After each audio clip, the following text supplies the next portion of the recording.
Speeding. Speeding. And Okay, and we're rolling.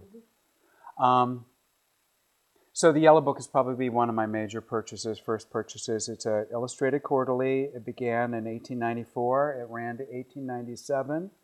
Aubrey Beardsley was a main illustrator, did the covers.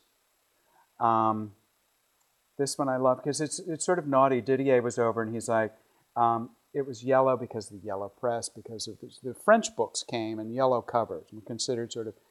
But the first story is The Death of the Lion by Henry James, which I hardly think qualifies as, adult literature or anything.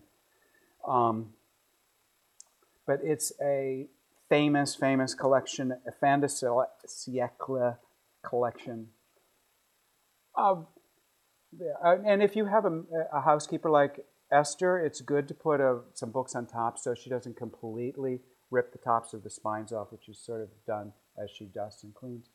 Cruising the Archive, Queer Art and Culture in Los Angeles. It's the 1945 to 1980. Actually, this is part of the Pacific Standard Time series of exhibitions which the Getty sort of organized all over the city. Other important people for the 1904 of it all for me, Henry James, Golden Bowl, first published in 1904. We have Ronald Furbank, one of my favorites. My favorite, Patrick White, Australian writer, not from 1904, but you see, again, it's like by association. Down here we have, this just arrived today, James Franco's collection of short stories, Palo Alto, I'll let you know later. Eduardo Santiago, my dear beloved friend. His first novel, Tomorrow They Will Kiss. And then we put sort of the straight boys on one shelf by themselves, Netherland, and I want to make sure, James Salter. Bruce Chatwin, who I think would like to be considered to be included with the straight boys. Never Let Me Go by Ishiguro. One of my totally favorite, one of the most depressing films you could possibly see. Roberto Colasso. And then one of my favorite Russian novels of all time, The Master and Margarita by Mikhail Bulgakov.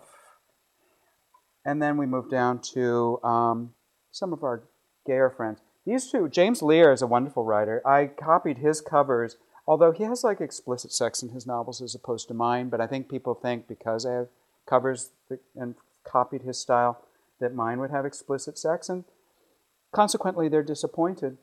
I'm in Hometowns. This is a collection that came out in the 80s, edited by the late John Preston, who was a sweet man, sweet man. The best cover.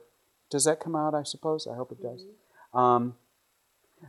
Gay Men Write About Where They Belong. It was a collection of short stories by Christopher Bram, Michael Bronski, Harlan Green, I loved him, Essex Henthill, Andrew Holleran,